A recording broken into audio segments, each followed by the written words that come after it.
It's a tragic story which seems almost impossible to believe. A Plymouth mother is dying as a result of too much love and affection as a child. Debbie Brewer has been diagnosed with lung cancer, and she believes she was exposed to it by hugs from her father. He died from an asbestos-related illness last year. Neil Bradford has tonight's top story. Debbie Brewer has had the year from hell, but she remains incredibly strong. Currently going through a divorce, her father, Philip, died from asbestos-related lung cancer last August. 3 months later, in a cruel twist of fate, she too was diagnosed with a terminal cancer. I have mesothelioma, which is a lung cancer due to asbestos exposure, and I get breathless. I feel well enough in myself, but at the moment I do get breathless if I exert myself too much. Debbie was just 2 when her dad first worked as an asbestos lagger at Devonport Dockyard in the 60s. She would hug him every night when he returned from work. She believes this is the only way she could have been exposed to asbestos. I've had jobs in supermarkets, dinner lady. At the moment I'm a customer services rep for Orange.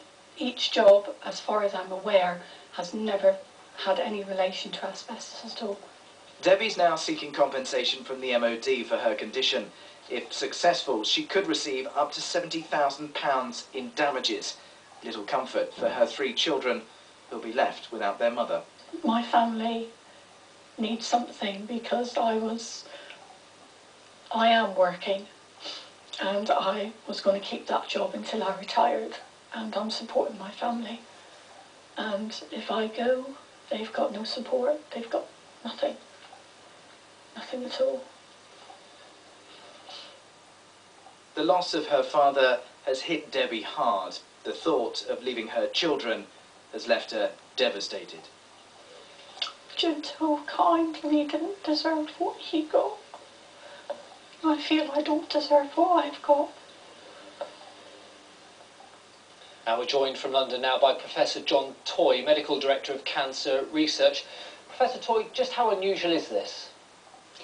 Mesothelioma is an unusual disease, but it's increasing, and we probably won't see a peak of its incidence for about 10 to 15 years to come. And it's a very cruel disease because it's caused by an industrial exposure to asbestos, and very sadly, at the present time, we cannot cure it. So why is it that it's coming to light now? I think that there is an awareness that's increasing in the public and also in the medical profession's minds. We've known about it for quite a long time, but because of its relative rarity and because it tends to localize in areas where asbestos is being used, like Plymouth in the dockyards, then we don't see it all over the country. And is it really possible to contract this from somebody else's exposure to asbestos?